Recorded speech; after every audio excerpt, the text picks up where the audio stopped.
রবিউল আউয়ালের 12 তারিখ যখন আমরা রাসূল আকরাম সাল্লাল্লাহু আলাইহি সাল্লামের আগমনে খুশি হয়ে পবিত্র ঈদে মিলাদুন নবী সাল্লাল্লাহু আলাইহি সাল্লাম পালন করি, তখন এক শ্রেণীর ভাইয়েরা আমাদের কাছে প্রশ্ন ছুড়ে দেয় যে আপনারা 12 তারিখ রবিউল আউয়াল নবীজির জন্ম তারিখে কেন্দ্র করে আনন্দ উৎসব করতেছেন, কিন্তু এই 12 তারিখেই তো আল্লাহর হাবিব সাল্লাল্লাহু আলাইহি সাল্লাম এই পৃথিবী থেকে ওফাত গ্রহণ করেছে, তাহলে আপনারা শোক দিবস কেন পালন করেন না? প্রথম প্রশ্নটা শুনলে মনে হবে আসলেই একটা যৌক্তিক প্রশ্ন, কিন্তু আমি আপনাদের কাছে বলতে চাই এই প্রশ্নটা সম্পূর্ণ অযৌক্তিক একটা প্রশ্ন। কি কারণ আমরা শোক দিবস পালন করি না, তার আজকে 4টা জবাব দিব। ধৈর্য ধরে যদি আজকের এই 4টা জবাব শুনতে পারেন, তাহলে আপনার মনের যত ধুয়াশা জল্পনা কল্পনা আছে সব দূরীভূত হবে ইনশাআল্লাহ। 1 নাম্বার আমরা যে জবাবটা দিতে চাই সেটি হলো, কিয়ামত পর্যন্ত সময় দিলাম যে 12 রবিউল আউয়াল তারিখে নবীজি ওফাত বরণ করেছে, তার একটা হাদিস পেশ করুন আমাদের সামনে। কিয়ামত পর্যন্ত সময় দিলাম, ইনশাআল্লাহ আপনারা সক্ষম হবে না।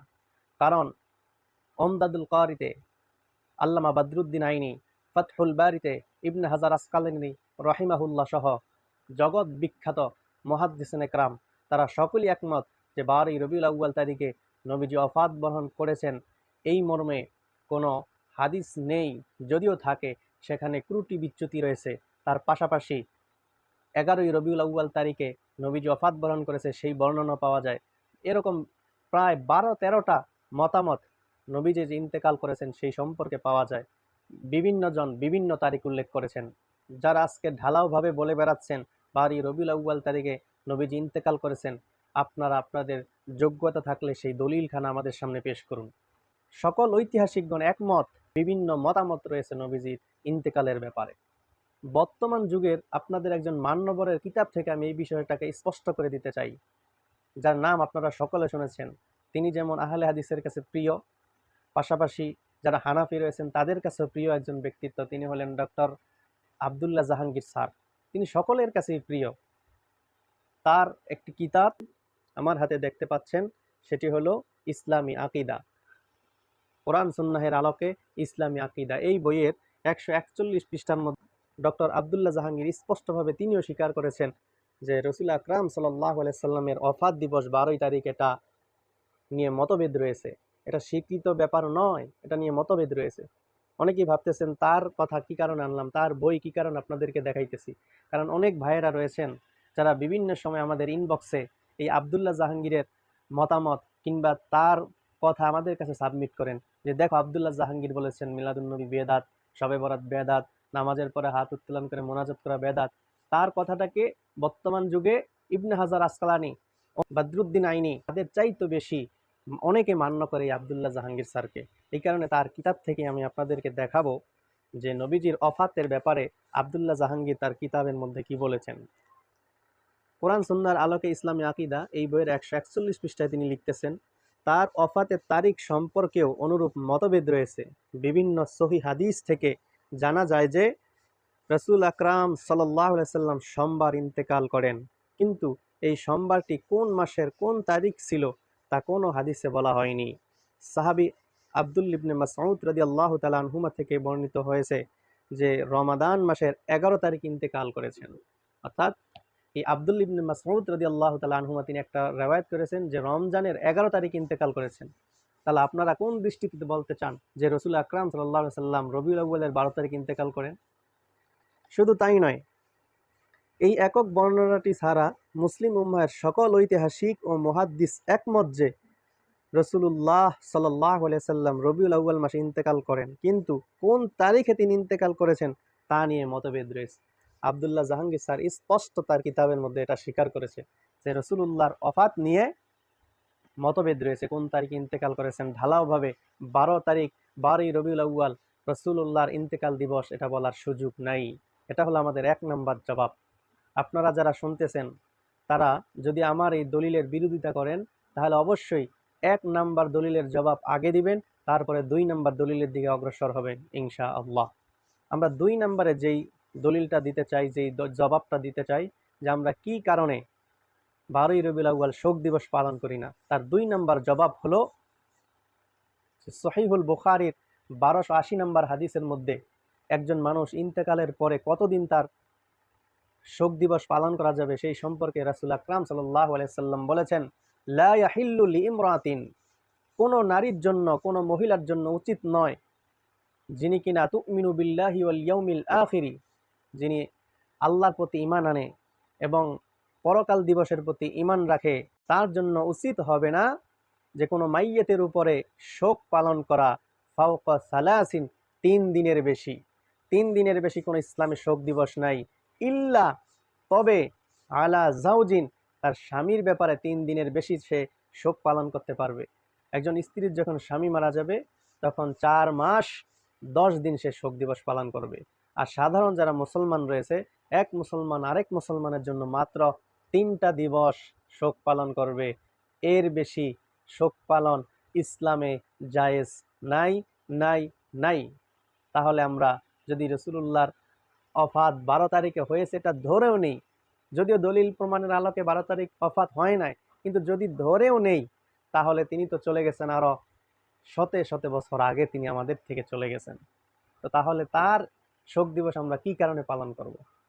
3 নাম্বার যে জবাবটা আপনাদেরকে দিতে চাই সেটা হলো, আমরা রাসূল আকরাম সাল্লাল্লাহু আলাইহি ওয়াসাল্লামকে আপনাদের মতো মুর্দা নবী মনে করি না। আমাদের নবী রওজায়ে আতহারে তিনি শায়িত আছেন, তিনি জীবিত আছেন। এটাই হলো আহলে সুন্নাত ওয়াল জামাতের মত। তো যিনি জীবিত আছেন তার জন্য আমরা কিসের শোক দিবস পালন করব? আপনাদের ইচ্ছা হলে আপনারা শোক দিবস পালন করেন, কোনো বাধা নাই, কিন্তু আমাদের নবী রওজা শরীফে শায়িত আছেন জিন্দা অবস্থায়। এটা কি গায়ের জোরে বললাম? না, এটাও আমাদের দলিল আছে। আল্লাহর হাবিব সাল্লাল্লাহু আলাইহি ওয়াসাল্লাম স্পষ্টভাবে বলে গেছেন, ইন্নাল্লাহা হাররামা আলাল আরদি আজসাদাল আমবিয়া, নিশ্চয়ই আল্লাহ রাব্বুল আলামিন জমিনের জন্য নবীগণের দেহ ভক্ষণ করা সম্পূর্ণ হারাম করে দিয়েছেন। অর্থাৎ ওই যে রওজায় শায়িত হয়েছেন, রাসূল আকরাম সাল্লাল্লাহু আলাইহি ওয়াসাল্লামের একটা পশমও জমিন ভক্ষণ করতে পারে নাই, একটা পশমও জমিন নষ্ট করতে পারে নাই। শুধু তাই নয়, ফানাবিয়ুল্লাহি হাইয়ুন ইউরযাকু, সুবহানাল্লাহ, নবীগণ কবরের মধ্যে জীবিত এবং তাদেরকে রিজিক দেওয়া হয়। রিজিক কি মৃত মানুষের জন্য না জীবিতদের জন্য? অবশ্যই জীবিতদের জন্য।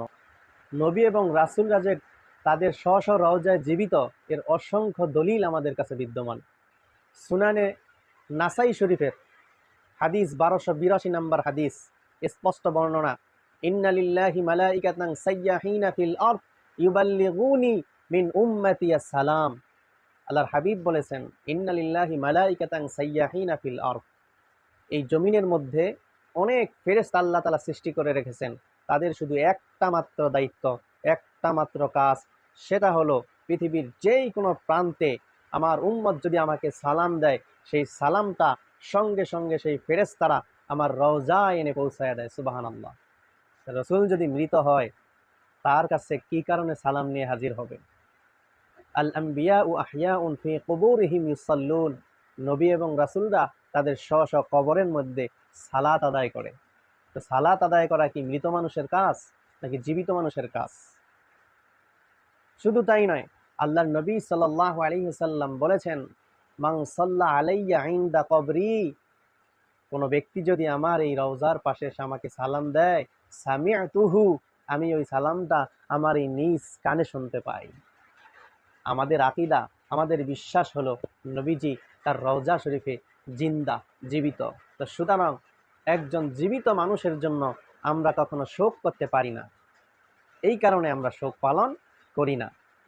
4 নাম্বার যে জবাবটা সেটা হলো, আল্লাহর নবী সাল্লাল্লাহু আলাইহি ওয়াসাল্লাম বলেছেন, হায়াতি খায়রুল লাকুম, যে আমার হায়াতরা তোমাদের জন্য কল্যাণকর, কারণ আমি তোমাদের সাথে কথা বলি, তোমরাও আমার সাথে কথা বলতে পারো, এই কারণে হায়াতি খায়রুল লাকুম, আমার এই হায়াতরা তোমাদের জন্য খুবই কল্যাণকর।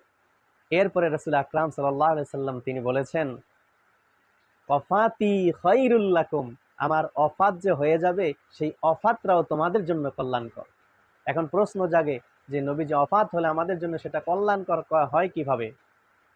সেই কথা নবীজি স্পষ্ট করে জানিয়ে দিয়েছেন, তুরাদু আলাইয়া আমালুকুম, আমি যখন অফাত গ্রহণ করব, তোমাদের কাছ থেকে চলে যাব, তখন তোমরা যে আমলগুলো করবে সেই আমলগুলো আমার কাছে পেশ করা হবে। সুবহানাল্লাহ। তো নবীজির আগমন যেমনিভাবে আমাদের জন্য কল্যাণকর ছিল, তিনি যে আমাদের কাছ থেকে অফাত নিয়েছেন এটাও আমাদের জন্য কল্যাণকর। এই কারণে আমরা তার অফাতের কারণে আমরা শোক অনুভব করি না। কারণ আমরা যে আমল করি সেটা রাসূলুল্লাহর কাছে পেশ করা হয়, সেই আমলটা যদি ভালো হয়, নবীজি বলেন মা রাআইতু মিন খায়রিন, তোমরা যদি কোনো ভালো আমল করো সেটা দেখে আমি হামাদাতুল্লাহ, আল্লাহ তাআলার কাছে আমি প্রশংসা করি। আর যদি রাআইতু মিন শাররিন, তোমাদের আমলের মধ্যে কোনো বদ আমল দেখি, তাহলে ইস্তাগফারতু, আমি তোমাদের জন্য আল্লাহ তাআলার কাছে ইস্তেগফার করি। তো সুতরাং নবীজির হায়াত যেমন আমাদের জন্য কল্যাণকর ছিল, তার অফারটাও আমাদের জন্য কল্যাণকর। এই কারণে আমরা 12ই রবিউল আউয়াল আসলে তার জন্য শোকে কাতর হই না, তার উপরে আমরা আনন্দিত হই, তার জন্মের খুশিটাকে আমরা উদযাপন করি। তো এই 4টা দলিলের জবাব যদি আপনারা দিতে চান, তাহলে সিরিয়াল অনুযায়ী প্রথমে আমরা যে 1 নাম্বার জবাব দিয়েছি সেটার জবাব আগে আপনারা দিবেন, তারপরে 2 নাম্বার, তারপরে 3 নাম্বার, এইভাবে 4টা দলিলের জবাব আপনারা দিবেন। মাঝখান থেকে কোনো অযথা প্রশ্ন করে ফিতনা সৃষ্টি করবেন না, ধারাবাহিকভাবে জবাবগুলো দিবেন আশা করি ইনশাআল্লাহ।